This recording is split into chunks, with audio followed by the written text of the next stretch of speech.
Hello दोस्तों, दिवस second में आपका स्वागत है। आज हम लोग पढ़ेंगे बौद्ध धर्म का जो सेकंड पार्ट है, इसी को पढ़ेंगे हम लोग। चूँकि इसके पहले इसका फर्स्ट पार्ट हम लोग पढ़ चुके हैं, जो एंशिएंट हिस्ट्री का टॉपिक है। और मैं आशा करता हूँ आप लोग वीडियो देख चुके होंगे। अगर नहीं देखे हैं तो इस वीडियो के साथ साथ उस वीडियो को भी देख लें, ताकि इस टॉपिक की आपको अच्छा सा समझ बन पाए और एग्जाम में आपको क्वेश्चन सोल्व करते समय इस अगर टॉपिक से आता है तो आपको आसानी से आप उसको सोल्व कर सकें। तो आइए हम शुरू करते हैं। आज का क्या क्या इसमें आज हम लोग इस पार्ट में पढ़ना है। क्योंकि हम लोग कल इसके फर्स्ट पार्ट में हम लोग जैसे आपको महात्मा बुद्ध के परिचय के बारे में पढ़ चुके हैं, उनके संन्यास का सफ़र कैसा था उनके बारे में हम लोग पढ़ चुके हैं। उनके जीवन से जितने सारी घटनाएं हुई हैं, उस घटनाओं को किन किन प्रतीकों से आपको दर्शाया गया वो चीज़ हम लोग पढ़ चुके हैं। साथ ही साथ उसके अनुयायी कौन कौन से शासक रहे हैं उसको हम लोग पढ़ चुके हैं। और सारे कुछ फैक्ट्स हम लोग जाने हैं। उस जो कुछ बचता है उस टॉपिक से, तो आज हमने इसको पढ़ करके इसको हम पूरा कर देंगे। तो आइए सबसे पहले हम यहाँ देखते हैं कि यानी बौद्ध धर्म में यानी महात्मा बुद्ध की समझिए कि निर्वाण की प्राप्ति जब हो गई, यानी महापरिनिर्वाण की जब प्राप्ति हो गई, तो उसके बाद बौद्ध सभाएं हुई। और ये बौद्ध सभाएं जो हमको 4 बौद्ध सभाएं हुई, इसको एक एक करके इसको हम लोग देख लेंगे। इसको टेबल फॉर्म में इसको हम सजाया है ताकि हम लोग इसको आसानी से याद कर सकें। क्योंकि क्या होता है कि सबसे ज़्यादा एग्जाम में अगर कोई आता है तो सब ऐसे ही टॉपिक से ही आता है। सॉरी, ऐसा ही समझिए कि आपको डाटा से ही क्वेश्चन अधिकतर आता है। ये आ गया, या आपको हीनयान महायान हो गया, या कुछ करके और सारे जितने सारे मार्ग बताए गए हैं या जो आपको ज्ञान दी गई है उससे क्वेश्चन आता है। तो इसको ध्यानपूर्वक बस आप लोग केवल इसको देख लें, और इसको बढ़िया से देख लेते हैं तो हम लोग आपको अंत तक की सारी समझ में आ जाएगा। तो सबसे पहला ये है कि बौद्ध सभाएं जो हुई है, ये सबसे पहला आपको 483 BC यानी अर्थात ईसा पूर्व में हुआ था। जब महात्मा बुद्ध परिनिर्वाण प्राप्त किए थे उसी समय आपको 483 BC में सबसे पहला आपको बौद्ध सभाएं हुई थी। चूंकि हम यहाँ क्रम संख्या इसको दे दिए हैं, यहाँ वर्ष है, ये स्थान है, ये शासक का नाम है, और आपका ये अध्यक्ष उस समय कौन थे उसका नाम है। मतलब ये सभाएं जो है उस सभा के अध्यक्ष कौन थे उसका नाम है। और उस समय जिस क्षेत्र में ये सभाएं हुई वहाँ के शासक कौन थे यहाँ पे लिखा हुआ है। और इससे मुख्य बिंदु कौन कौन सा यानी कौन सा कार्य इसमें हुआ इसको दर्शाया गया है। तो सबसे पहला क्या है, यानी इतना हम लोग कॉन्फर्म याद रखें कि बौद्ध सभाएं अब तक 4 हुई है, पहला, दूसरा, तीसरा और चौथा। जिसमें सबसे पहला जैसे मान ली है पहली एक बौद्ध सभाएं हुई है आपको 483 BC में हुई है। कब हुई है? 483 BC में। और इसका स्थान जो है ये राजगीर में हुआ है, राजगृह में। ठीक है। इस समय जब पहला बौद्ध सभाएं हुई हैं, बौद्ध सभा जब हुई है उसके शासक जो थे वो आपको अजातशत्रु थे। और ये हर्यक वंश के ये शासक थे। इनके पिताजी का नाम आपको बिंबिसार था। और इनके आपको अजातशत्रु के आपको पिताजी सॉरी इनके बेटे थे, जो पुत्र थे, ये जो इनके उत्तराधिकार हुए वो उदयन थे। तो यहाँ ये सबसे पहले इस सभा जो हुआ आपको 483 BC में हुआ। कौन से जगह पे? तो राजगृह में। और किस शासक के उस समय वहाँ के शासक कौन थे? तो आपको अजातशत्रु के उस समय शासक थे। फिर उसके बाद आपको उसके अध्यक्ष कौन थे इस सभा का? तो महाकश्यप थे। और इसमें कौन सा कार्य हुआ? तो सुत्त पिटक एवं विनय पिटक का इसमें संकलन किया गया। आगे इसके बारे में हम लोग आगे पढ़ेंगे, बस इतना यहाँ पे याद रखिए। यहाँ पे कौन कौन सा काम हुआ? तो सुत्त पिटक और विनय पिटक का क्या हुआ? तो कार्य हुआ, यानी उसको संकलन किया गया, इकट्ठा किया गया। अब इसमें क्या है तो आगे हम लोग जानेंगे। बस इतना याद रखेंगे कि पहला 483 BC में हुआ, ईसापुर में हुआ, राजगृह में हुआ। वहाँ शासक कौन थे? अजातशत्रु। और उस समय अध्यक्ष कौन थे? तो महाकश्यप। और उसमें कौन सा कार्य किया गया? तो सुत्त पिटक या विनय पिटक का संकलन किया गया। दूसरा बौद्ध सभा जो हुआ आपको 383 ईसापुर में हुआ। और यह स्थान है वैशाली। और उस समय शासक कौन थे? तो कालाशोक थे। ये आपको शिशुनाग वंश के शासक थे। ये शिशुनाग वंश के ये राजा थे, शासक थे। और उसके अध्यक्ष जो है ये आपको सवाकामी थे। कौन थे? तो सवाकामी। और इस समय क्या हुआ? ये तो इसमें आपको स्थावर महासंगिक में ये क्या हुआ कि 2 भागों में ये बंट गया। तो पहला क्या है? सेकंड इसमें क्या हुआ था? 383 में इस सभा हुई, वैशाली में हुई। कालाशोक इसके शासक थे इस समय। और उस समय सभा का में इसकी अध्यक्षता की। और आपको ये दो भागों में बट गया, स्थाविर एवं महासंघिक में। नेक्स्ट है आपको तीसरा, आपको जो बौद्ध सभा हुआ, ये 251 ईसा पूर्व में हुआ था और स्थान है आपको पाटलिपुत्र। और यहाँ इसमें शासक जो थे वो राजा आपको अशोक थे। ये मौर्य वंश के राजा थे और इसके अध्यक्ष जो थे आपको मोगलीपुत्र 30। और फिर उसके बाद आपको इसमें कौन सा कार्य हुआ, तो अभिधम्म पिटक का संकलन किया गया। एक तरह से आपको ये सब आपको क्या है, तो ग्रंथ है ये आपको सुत पिटक हो गया, विनय पिटक हो गया, अभिधम्म पिटक हुआ। इसके बारे में हम लोग जानेंगे डिटेल पर आगे करके। नेक्स्ट आपको चौथा जो आपको बौद्ध सभा हुआ, ये आपको कब हुआ, कहाँ हुआ, सॉरी ये कब हुआ, तो प्रथम शताब्दी में हुआ, मतलब ईस्वी में हुआ। और कहाँ पे हुआ, तो कश्मीर में, कुंडलबन कश्मीर में हुआ। और यहाँ के शासक कौन थे, तो कनिष्क थे। ये कुषाण वंश के शासक थे। और इसकी अध्यक्षता किसने की, तो वसुमित्र ने। और उसमें उपाध्यक्ष कौन थे, तब अश्वघोष। और यहाँ पे बौद्ध धर्म जो है ये दो भागों में बट गया, हीनयान या महायान, यानी महायान और हीनयान में दो भागों में ये बौद्ध धर्म यहाँ बढ़ गया। इसके बारे में हम लोग आगे पढ़ेंगे। तो बस इतना याद रखना है, बौद्ध धर्म की 4 सभाएं हुई हैं। पहला हुआ 483 में, दूसरा हुआ 383 में, तीसरा हुआ 483 बीसी में, दूसरा हुआ 383 बीसी में, तीसरा हुआ 251 बीसी में और चौथा हुआ प्रथम शताब्दी ईस्वी में हुआ है। पहला जो हुआ उसका राजगृह में हुआ है, दूसरा हुआ वैशाली में, तीसरा हुआ पाटलिपुत्र में और चौथा हुआ कश्मीर में इसका स्थान है। फिर उसका शासक देखा जाए तो पहला सभा में शासक थे अजातशत्रु जो हर्यक वंश के थे। दूसरा सभा जो हुआ इसके कालाशोक थे यहाँ के शासक जो आपको शिशुनाग वंश के थे। और वहीं आपको तीसरा जो सभा जो हुआ बौद्ध सभा यहाँ ये अशोक थे और ये मौर्य वंश के शासक थे। वहीं आपको चौथा सभा जो हुआ यहाँ आपको शासक थे कनिष्क और ये कुषाण वंश के शासक थे। नेक्स्ट इसमें देखा जाए अध्यक्ष कौन है, तो फर्स्ट में अध्यक्ष कौन थे, महाकश्यप, सेकंड में सवाकामी, थर्ड में मोगलीपुत्र और फोर्थ में वसुमित्र अध्यक्ष और अश्वघोष थे उपाध्यक्ष थे। कौन कौन सा कार्य, यानी फर्स्ट सभा में आपको सुत पिटक एवं विनय पिटक का संकलन किया गया था।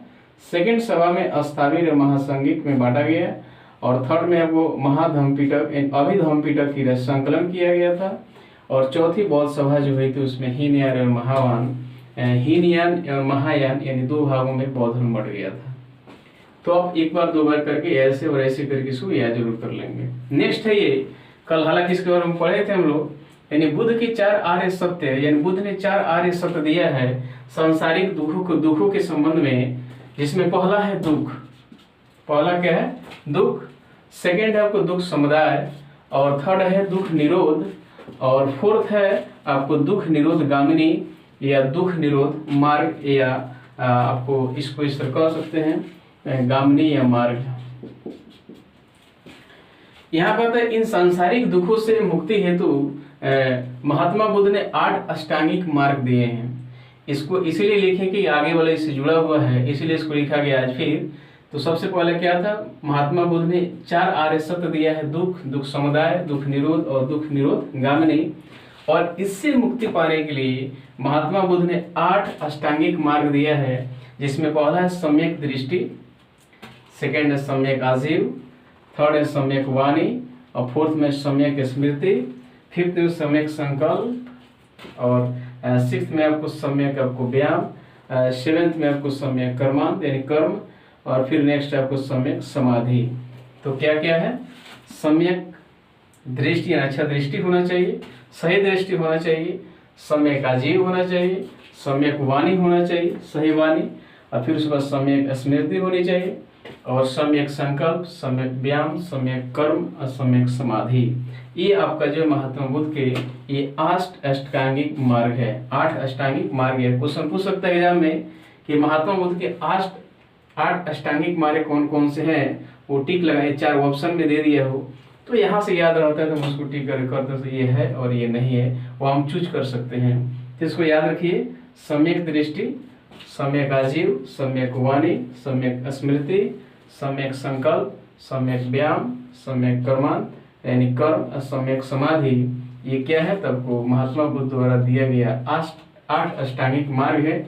और ये क्यों दिया गया है, तो आपको ये दुखों से मुक्ति के लिए ये दिया गया है आपको 8 अष्टांगिक मार्ग। नेक्स्ट हम देखते हैं, जैसे इसका पालन करने से मनुष्य की तृष्णा जो है, ये 8 मार्ग जो दिया गया है, इसका पालन करने से मनुष्य की तृष्णा नष्ट हो जाती है और मनुष्य जो होता है वो निर्वाण को प्राप्त कर लेता है। क्या करता है? निर्वाण को प्राप्त कर लेता है। और निर्वाण का मतलब क्या होता है? दीपक का बुझ जाना, अर्थात मनुष्य जो होता है जीवन और मरण चक्र से मुक्त हो जाता है। ठीक है, यानी 8 ये अष्टांगिक जो मार्ग दिए गए हैं, इसको अपनाने से, इस रास्ते से चलने पर, यानी इस पे चलने से क्या होता है कि मनुष्य तृष्णा को, यानी मनुष्य की तृष्णा जो होती है, इच्छाएं जो होती है, वो नष्ट हो जाती हैं और वो निर्वाण को प्राप्त करता है। और फिर निर्वाण को प्राप्त जब कर लेता है तो जीवन और मरण के चक्र से बाहर चला जाता है। ठीक है, यानी मोक्ष को प्राप्त कर लेता है यहाँ से। तो यहाँ दिखाया गया दुख, इसका आपका इसको क्या है, इससे मुक्ति पाने के लिए 8 अष्टांगिक मार्ग है। और ये जो आपको जो अपना लेता है, जो व्यक्ति अपना लेता है, उसकी तृष्णा नष्ट हो जाती है। और फिर जब उसका निर्वाण जब प्राप्त करता है तो फिर क्या होता है, जीवन और मरण के चक्र से ऊपर चला जाता है, अर्थात तो मोक्ष की प्राप्ति कर लेता है।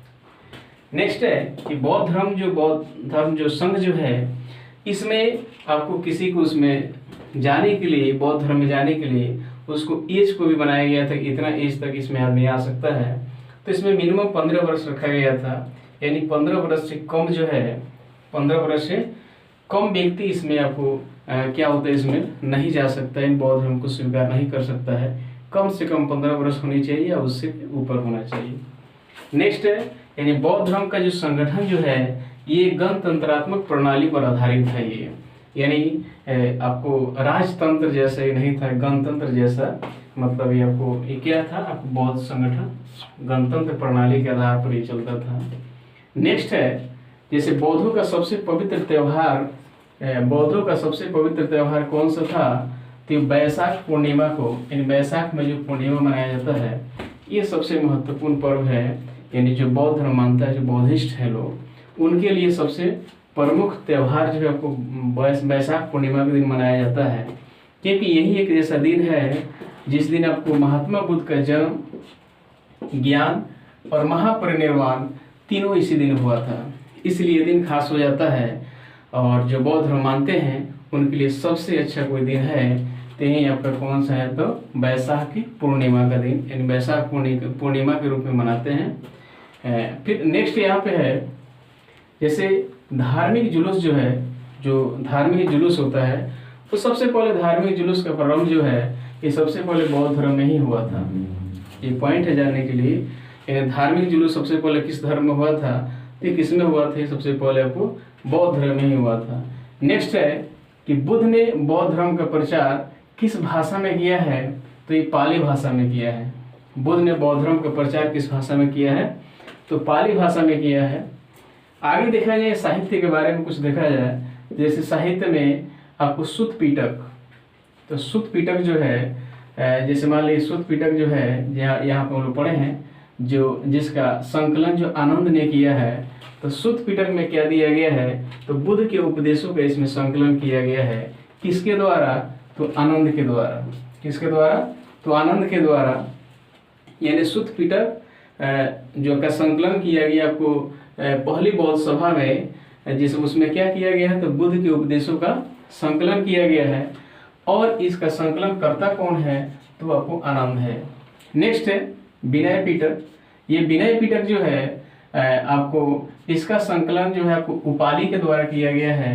और इसमें बौद्ध संघ का नियम जो बनाया गया था, बौद्ध संघ को चलाने का या उसमें रहने का जितने सारे नियम हैं, वो नियम का संकलन आपको विनय पिटक में किया गया है। और किसके द्वारा किया गया है, तो आपको उपाली के द्वारा किया गया है।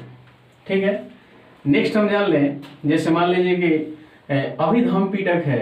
अभिधम्म पिटक, ये इसमें क्या किया गया है, ये भी एक समझिए ग्रंथ है।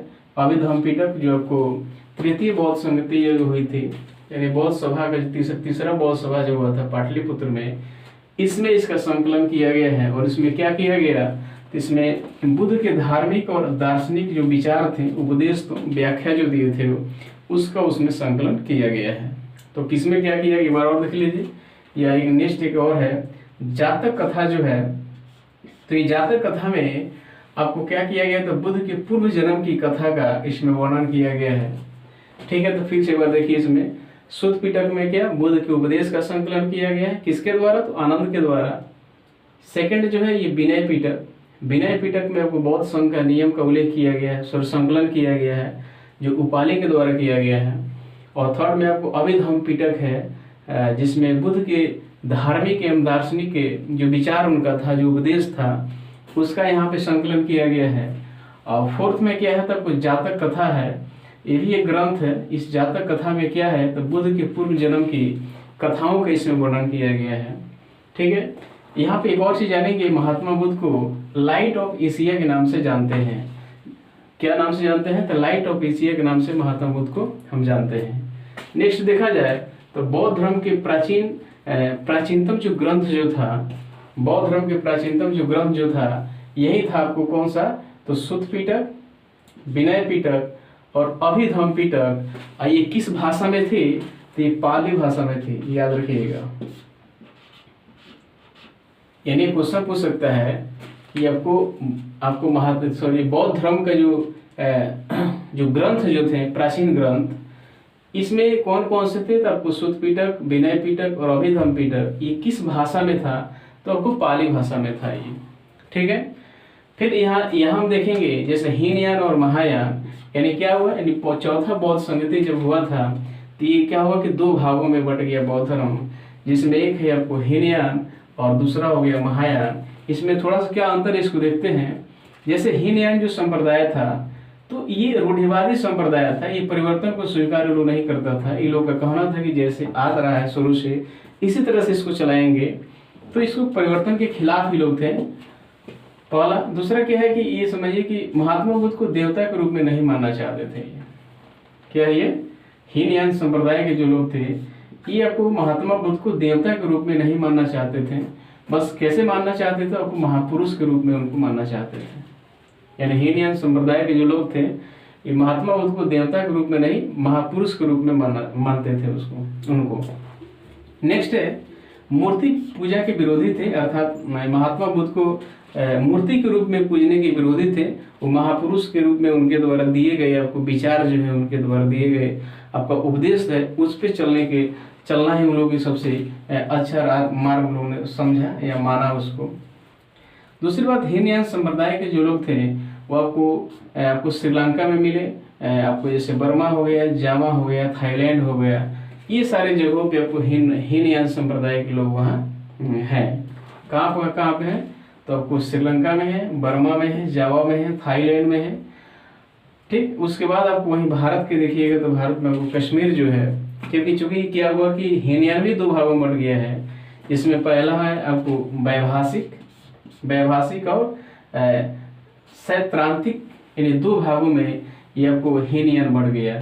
तो उसमें से एक भाग जो है वैभाषिक जो है, ये आपको भारत के यानी उत्तर साइड में आपको कश्मीर में ये संप्रदाय देखने को मिल जाता है। संप्रदाय पुरुष के रूप में मानते हैं, या ये लोग मूर्ति पूजा के विरोधी हैं। आपको क्या ये कहाँ लोग मिलते हैं, तो श्रीलंका में, बर्मा में और जावा में और थाईलैंड वगैरह में समझिए कि इस संप्रदाय के लोग देखने को मिलते हैं। उसके बाद आगे चल के दो भागों में बटा, जिसमें वैशासिक जो भाग है, वैभाषिक भाग, ये आपको भारत के कश्मीर क्षेत्र में मिलते हैं।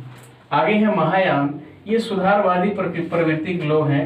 ये मतलब ये चेंज जो हो रहा है, यानी समय के हिसाब से चेंज करके आगे बढ़ने के लोग का मतलब ये प्रवृत्ति है, जिसमें देखा जाए तो बुद्ध को इन लोगों ने देवता के रूप में स्वीकार किया और उनकी पूजा की, उनकी मूर्ति का पूजा किया, यानी मूर्ति पूजा के लोग समर्थक हुए।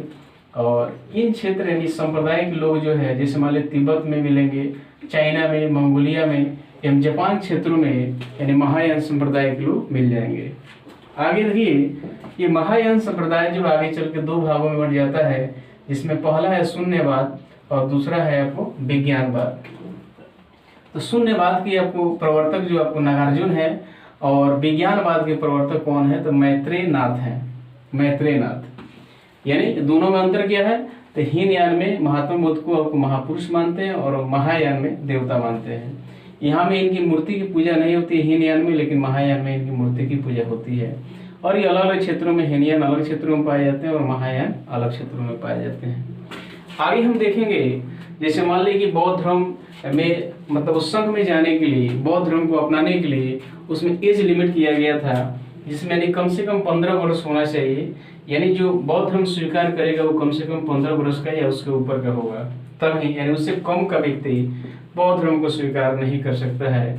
बौद्ध धर्म एक संगठन जो है, बौद्ध धर्म जो एक संगठन, ये आपको गणतंत्रात्मक प्रणाली पर आधारित था। ये राजतंत्र पे नहीं था, ये लोकतंत्र पे, जैसे लोकतंत्र आज डेट में है उस आधारित, यानी ये आपको उस तरह से संगठन था। आपको कौन सा? तो बौद्ध संगठन। आगे देखा जाए तो बुद्ध यानी महात्मा बुद्ध ने अनात्मवादी एवं अनिश्वरवादी यानी आत्मा और ईश्वर को नहीं माना, और लेकिन इन्होंने आपको पूर्व जन्म में विश्वास किया। महात्मा बुद्ध ने आत्मा और ईश्वर को नहीं माना, लेकिन आपको पूर्व जन्म होता है इस विचार को, यानी इस बात को उन्होंने माना।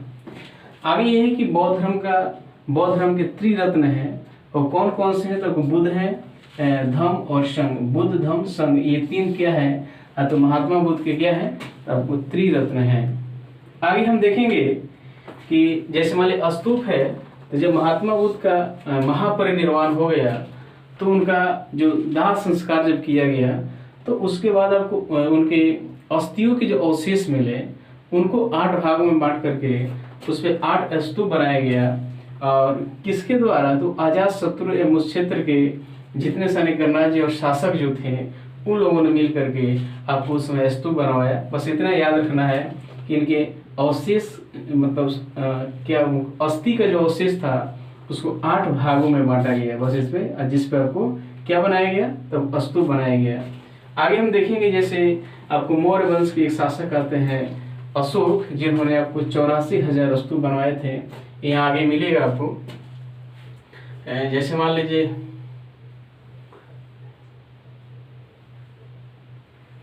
84,000 स्तूप बनवाए थे, इसको यहीं पे देखिए अशोक ने बनवाया था।